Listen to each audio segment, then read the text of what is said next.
On January 10th of 1963, 45 current communist goals were submitted to the congressional record. Number 13 was, do away with loyalty oaths. 60 years later, on the very same day, Biden, Obrador, and Trudeau met in Mexico City for the Declaration of North America, which states a plan to unify North America under the ideas of diversity, climate change, migration, health, and regional security. The beginnings of a North American Union, which is a step towards a one-world government. According to law, elected officials must swear an oath that they will support, defend, and bear true faith and allegiance to the Constitution of the United States against all enemies, foreign and domestic.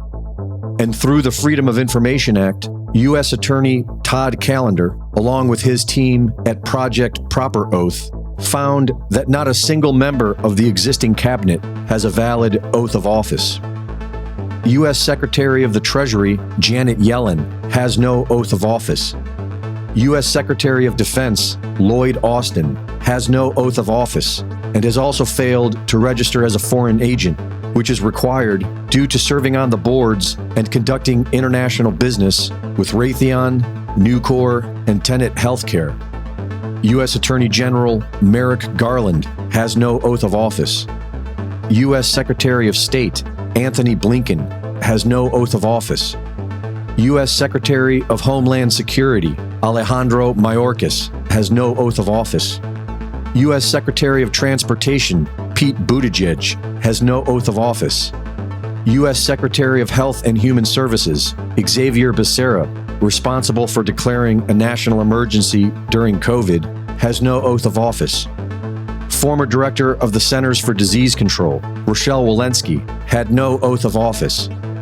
U.S. Special Counsel Jack Smith, responsible for investigating the January 6th U.S. Capitol attack, has no oath of office.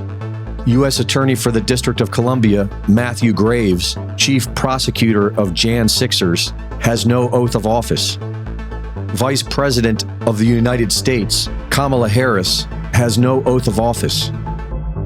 Within 30 days of appointment to public office, all public officials are legally required to have a signed and notarized copy of their oath of office. And it appears as if no elected officials in the federal government have one. They are either non-existent, incomplete, or fraudulent. The fraudulent ones are missing signatures, are not notarized, and in most of them, the words, "So help me God," are in all caps. In the U.S. Constitution, "So help me God" is not in all caps. And this matters, as many have been telling us for decades, including the great Jordan Maxwell. Today, the entire world of mankind operates under a world law, which is referred to as the law of the high seas or international maritime admiralty.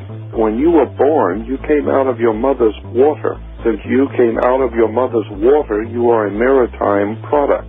This is why, when you were born, the dock has to sign your birth certificate. It's a maritime admiralty manifest showing that your mother brought you into the world and you were going to make money.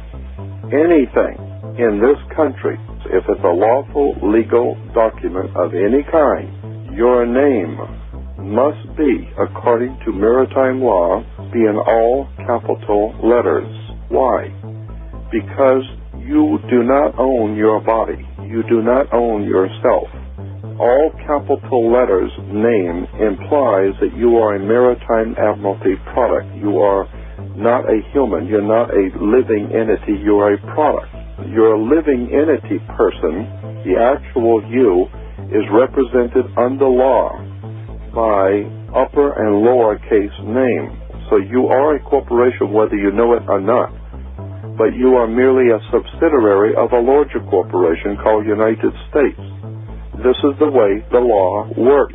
Reporting for InfoWars, this is Greg Reese.